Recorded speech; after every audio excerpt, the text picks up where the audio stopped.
Hi hello friends, இன்றைக்கி வந்து fish fry masala தான் ரெடி பண்ண போகிறோம். இது பார்த்திங்கன்னா நிறைய பேர் ஃபிஷ்ஷில் வந்து மசாலா ஒட்டலைன்னு சொல்லிக்கிட்டே இருக்காங்க.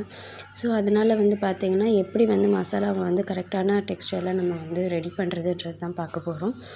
இதில் வந்து நாங்கள் வீட்டிலேயே ரெடி பண்ண ஃபிஷ் ஃப்ரை மசாலா. இதுக்கு தேவையான அளவு உப்பு, அதுக்கப்புறம் பார்த்திங்கன்னா இதில் ஒரு டீஸ்பூன் அளவு வினிகர் ஊற்றிருப்பேன்.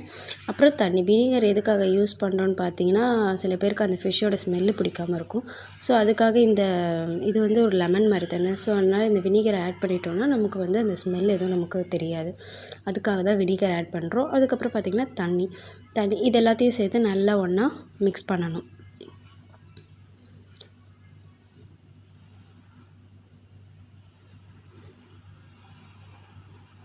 எந்த அளவுக்கு பேஸ்ட்டாக வந்து கரைக்கணும் அப்படின்றத இதில் நான் காட்டியிருப்பேன்.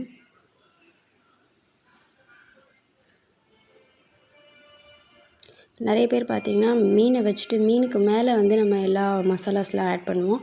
ஆனால் அந்த மாதிரி பண்ணால் நீங்கள் சொல்கிற மாதிரி ஃபிஷ்ஷில் வந்து மசாலா எதுவுமே ஒட்டாது.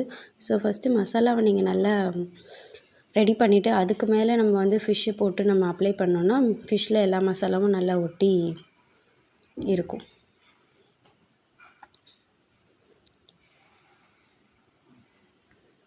பாருங்கள், இந்த அளவுக்கு தான் வந்து மசாலா ரெடி பண்ணியிருக்கணும். இந்த கன்சிஸ்டன்சியில் தான் நமக்கு இருக்கணும். இதுக்கு மேலே நம்ம ஃபிஷ்ஷை எப்படி அப்ளை பண்ணுறேன்னு பாருங்கள். ஃபிஷ்ஷில் எல்லா பக்கமும் கோட் ஆகுற மாதிரி நல்லா அப்ளை பண்ணிக்கணும்.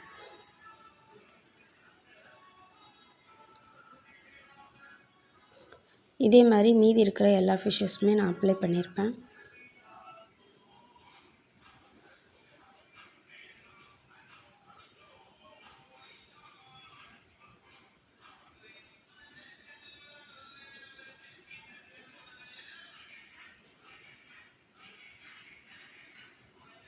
இதை நல்லா பைண்ட் பண்ணிட்ட பிறகு இது ஒரு 1/2 அன் ஹவர் கிட்ட நீங்கள் ஃப்ரிட்ஜில் கூட வச்சிடலாம். ஃப்ரிட்ஜில் வச்சிட்டிங்கன்னா அது நல்லா மேரினேட் ஆகிருக்கும்.